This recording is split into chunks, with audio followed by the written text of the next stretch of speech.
Kislev is absolutely a big winner of this DLC, given Mother Ostankia, and a lot of the units that come with her are quite strong, but another big winner is, of course, the Beastmen, who does get access to the Zangors from Tzeentch, and the Incarnate of Elemental Beast, which is, of course, also available to Kislev. Today, I'm up against Okoy, the legendary 19-stacker himself, and we're going to be showcasing here some Beastmen versus Kislev. Starting with my Beastman build here, up in the air, I've got Malagor the Dark Omen, rocking that new and improved Lore of Beasts VFX for Flock of Doom.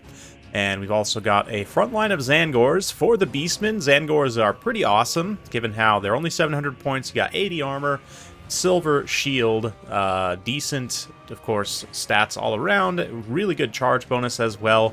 Their weapon strength does increase as I cast spells here, which is just fantastic. Their mobility and their hitting power especially will be quite good against Kislev ranged type builds. Definitely was expecting some Akshina ambushers here, which there are some out of the flank. We'll get to those in a second. Got some Ungor Spearman herd. I've got some Tuskor Chariots, Ungor Raiders in the back. And then the big Incarnate Elemental Beast, which is quite strong for the cost. Does outclass many other anti-large monsters in melee. It is quite vulnerable to missiles, as we'll see momentarily. But 35 bonus versus large, 650 total weapon strength, probably too high. This thing could be at 550, and I think it'd still be just perfectly fine. But anyway, things in the woods also for Kislev here. We've got some more beasties, including the Regiment of Renown Mordheim Beowulfs, which come with this nice remove healing trait, which is insanely strong. Not that it'll be particularly good against my Beastman build, as I don't have anything that can heal, but there you go. The things in the woods, they're very cheap. They're only 700 points, and they're better, in my opinion, than something like War Lions for the High Elves. So really nice tool to have in Kislev's arsenal. Definitely helps their mobility, have some very strong anti-infantry armor-piercing power. Then, of course, the Akshina ambushers are literally just Streltsy, but better. They cost the same, and they're better because they have crossbows and not guns. Gives them an arc of fire, so they don't suffer line-of-sight issues. Of course, they also have a Vanguard. The Regiment of Renown here does have a hard snare as well, so you will see them in most Kislev missile-oriented builds, as hard snares tend to be very good. Yeah, Vanguard stock, less armor than Streltsy, but very similar stats, even armor piercing in melee. So, yeah, Akshina ambushers, things in the woods, and Mother Ostankia herself, who comes with a chariot with armor piercing missile damage. It's essentially like she's got a little casket of souls hidden in that cauldron of hers there. And it's also being pulled by a couple things in the woods. So, yeah, armor piercing and melee. She's got a mixed, what is it, Lore of Beasts and Shadows. Quite good. Some other abilities, which we'll take a look at in the end card, but just know for the time being that the Chariot is quite strong. Gives missile resist aura with that item. Does have a heal, not terribly good heal, to be honest with you, but that's okay. His Kislev has plenty of other healing sources. Anyway, I'm going to come forward here and try and counterattack the things in the woods. They've been coming forward to hunt my chariots and try and attack my infantry here, but the Elemental Incarnate comes forward, and it's going to get blanketed in bow fire from both sides, unfortunately, as I'm shooting into the things. And the Kossars and Akshina ambushers come forward, and you can see from the arrows very quickly start to focus fire on the Elemental Incarnate. Meanwhile, had a couple Centaur's Great Weapons as well coming in from the flank. Expected maybe a little bit of cavalry here, but didn't have any heavy cavalry, so that armor piercing is going to be somewhat wasted. A fairly light Kislev build, but the things in the woods initially were able to mostly repel. Ungor Raiders are suffering pretty badly, but just look how quickly that Elemental Beast gets mowed down by actually mostly Kossars, to be honest. Some Akshina ambushers as well, but Okoy's got just an insane density of missiles here, which is definitely giving me problems. I've got to get those Zangors into the second level to start to get on them in melee, so we're going to do just that. Centaur's moving through as well, having crushed a thing in the woods, or some things, I should say.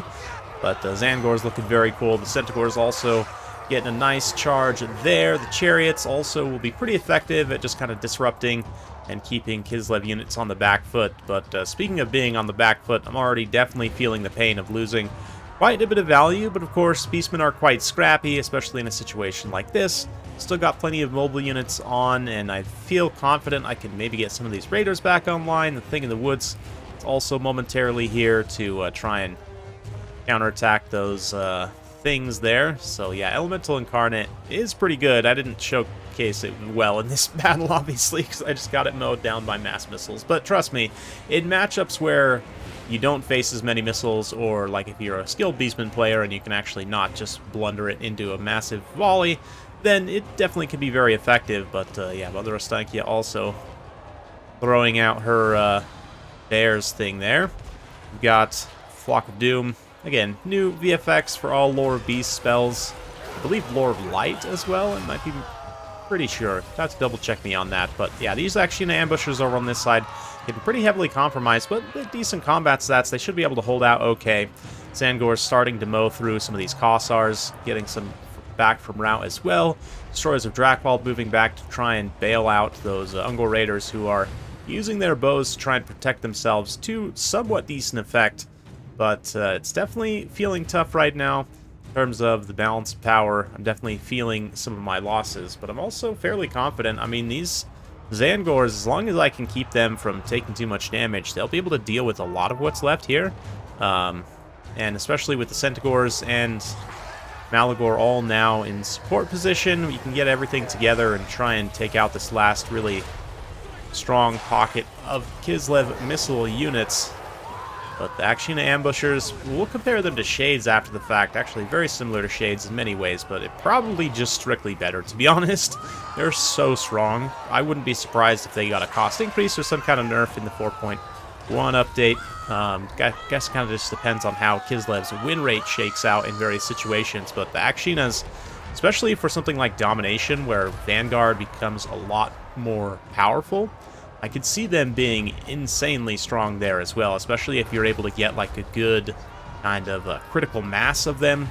It could be absolutely devastating for sure, but I haven't played any Domination because that's not really my wheelhouse, so you'll have to check out Turn and others, obviously, for that. Anyway, Mother Ostankia getting chased by Malagor. Malagor so far has taken a good amount of damage, hasn't really been focused directly by a lot of these archers. They're still trying to take out various melee threats, but speaking of which, Zangors are starting to run out of steam a little bit. My Ungol Raiders mostly failed in coming back from route. I mean, we did manage to do a little bit of damage in return, but really not enough to pay for themselves, unfortunately. And I'm probably moving towards army losses, even though I feel it's a little bit fraudulent, and I should be able to sustain this fight. If you actually look at things here, I mean, other than the regiment-renowned Wolfhearts, everything else is actually looking reasonably healthy. The Zangors, though, as they fight, the Akshina ambushers are going to be subjected to that armor-piercing damage in melee. So, definitely not an easy fight for them. We'll get in close and watch these two new infantry units duke it out. I do love the skins for the Akshina ambushers, quite literally the skins, but their bear skin outfits look just awesome, I have to say. Zangors, too, looking pretty cool. I love their shields in particular. And they're continuing to fight the Akshina ambushers as they're trying to fire, so the ambushers can't really fight back very effectively, and we're managing to hold on for the time being. I've got some more Zangors back, and really it's just Mother Ostankia with about 50% of her HP left, throwing a little Flock of Doom out there on my troops as I quickly return the favor. This one healthy unit, the Wolfhearts, who of course have their white wolf pelts, I believe. Yes, looking very cool as they get run over by those chariots. Gonna try and get various units in. They do have armor-piercing damage just with those sabers, which is quite impressive. But unfortunately for my chariots, they're definitely going to feel that armor-piercing damage in melee, and that's true of any unit that actually does come into contact here. Got a handful of raiders firing. It does look like there are some Kossars. Nope, they immediately shatter. But, yeah, Malagor here taking some shots eventually actually leads me into army losses, which is unfortunate. I feel like I honestly maybe could have pulled that out. It would have been tough for me to kill Mother Ostankia herself, actually.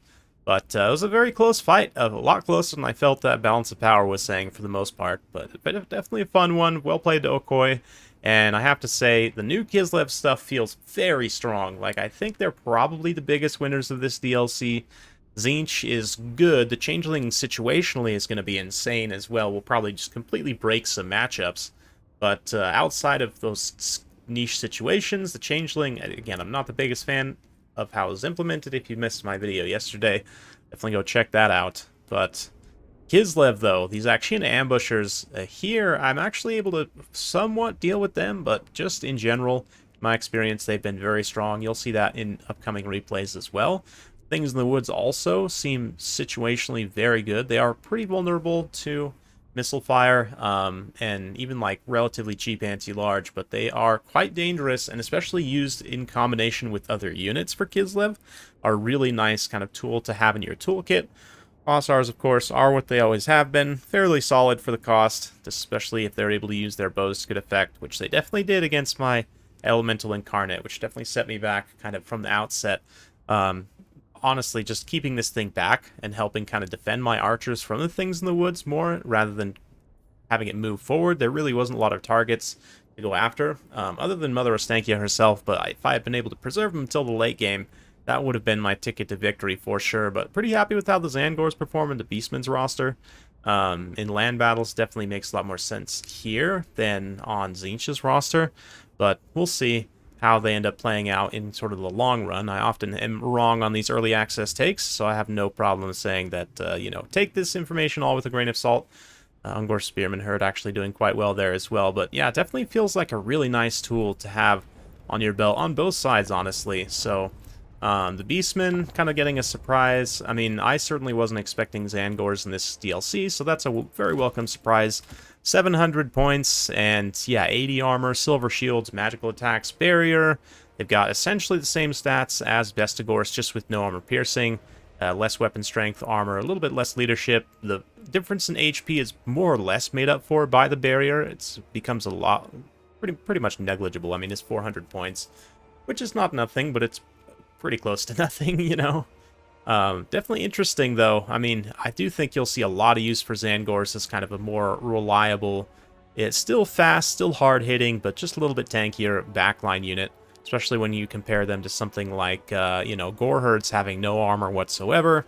They technically have more melee defense, but their offensive stats are a lot worse. You miss out on the barrier, which I guess is fine. They have about the same HP anyway.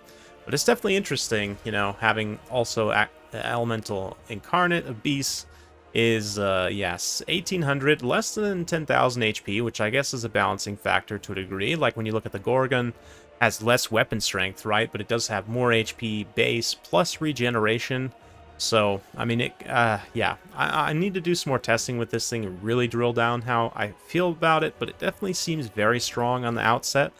Definitely for Kislev, it's also a nice piece to have. It's cheaper than the Ice Bear, and here you can kind of protect against enemy missiles with your own missiles to a degree, or especially combine it with the Things in the Woods. I mean, obviously with Beastmen, you can also take a lot of mobility as well, so I think, honestly, for both factions, it'll be a nice tool to have, but for Kislev, these Things in the Woods, man, they're so good. Akshina Ambushers, 850, pretty much no reason to ever take Streltsy now.